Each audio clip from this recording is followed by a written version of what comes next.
Hello student, welcome to our YouTube channel commerce efficiency. आज की class में cover करें कंसेप्ट कि डिफरेंस क्या है करंट परचेजिंग पावर मेथड और करंट कॉस्ट अकाउंटिंग मेथड में। ये दोनों ही मेथड हमने लास्ट क्लासेस के अंदर बिल्कुल डिटेल में कवर किए हुए हैं।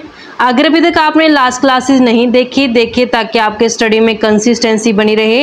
अगर अभी तक आपने मेरे यूट्यूब चैनल कॉमर्स एफिशिएंसी को सब्सक्राइब नहीं किया, सब्सक्राइब कीजिए और बेल आइकन जरूर प्रेस कीजिए ताकि जब भी मैं न्यू वीडियोस अपलोड करूं सबसे पहले नोटिफिकेशन आपके पास जाए। आप वीडियोस को देखकर आपकी स्टडी बूस्ट अप हो।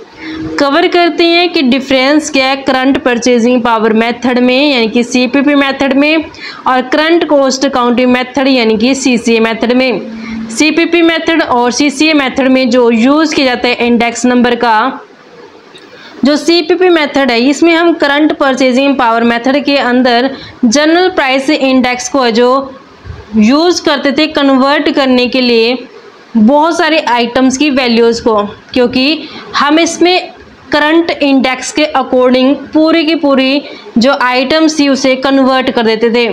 जबकि करंट कॉस्ट अकाउंटिंग मेथड के अंदर हमने इंडेक्स को बिल्कुल भी यूज़ है जो नहीं किया।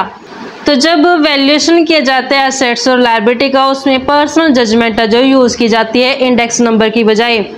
नेक्स्ट डिफरेंस आता है करंट परचेजिंग पावर और रिप्लेसमेंट कॉस्ट।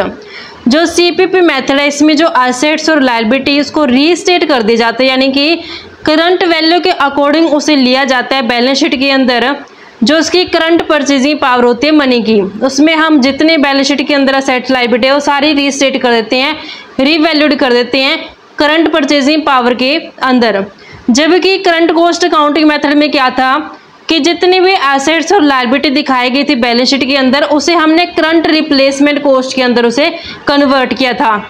नेक्स्ट डिफरेंस है रिप्लेसमेंट ऑफ असेट कि जो सीपीपी मेथड है इसमें इंश्योरिटी नहीं होती रिप्लेसमेंट ऑफ असेट की, जबकि सीसीए मेथड के अंदर प्रोविजन फॉर डेप्रिसिएशन में इनफ फंड है जो कलेक्ट हो जाता है ताकि हम रिप्लेसमेंट कर सकें असेट्स को। नेक्स्ट डिफरेंस आता है distinction between monetary and non monetary item. जब हमने सीपीपी मेथड यूज़ किया था तो उसमें सबसे पहले हमने मॉनेटरी और नॉन मॉनेटरी आइटम को जो अलग कर दिया था। जो मॉनेटरी आइटम थी उसे अलग किया, नॉन मॉनेटरी आइटम उसे अलग किया, ताकि हम जो परचेजिंग पावर गेन और लॉस है मॉनेटरी आइटम का उसे कंसीडर कर सकें। जबकि सीसीए मेथड के अंदर ऐसा कोई भी डिफरेंस है जो नहीं देखा जाता मॉनेटरी और नॉन मॉनेटरी आइटम के अंदर। इसमें इग्नोर किया जाता है मॉनेटरी आइटम से गेन और जो लॉस होना है। नेक्स्ट होता है रेगुलर अकाउंटिंग सिस्टम कि जो हमारे पास सीपीपी मेथड है ये रेगुलर अकाउंटिंग सिस्टम को अडॉप्ट नहीं करता, जबकि जो करंट कॉस्ट अकाउंटिंग मेथड है ये रेगुलर अकाउंटिंग सिस्टम को बिल्ड करता है। इजी और डिफ़िकल्ट, ये मेथड आसान है ऑपरेट करना, ये मेथड कॉम्प्लेक्स है ऑपरेट करना, थोड़ा टिपिकल है as compare to CPP method. तो इस तरीके से बच्चों हमने ये डिफरेंस कवर किया है। इसी के साथ ही चैप्टर कंप्लीट होता है। ये डिफरेंस और ये चैप्टर मैं उम्मीद करती हूँ कि आपको समझ में आ गया है, क्योंकि कुछ भी ऐसा कंसेप्ट नहीं छोड़ा मैंने जो कवर ना कराया हो पिछली क्लासेस के अंदर।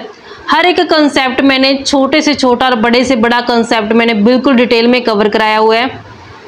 अगर अभी तक आपने मेरे लास्ट क्लासेस नहीं देखिए और मेरे चैनल कॉमर्स एफिशिएंसी को सब्सक्राइब कीजिए और बेल आइकन जरूर प्रेस कीजिए ताकि जब भी मैं न्यू वीडियोस अपलोड करूँ सबसे पहले नोटिफिकेशन के पास आए।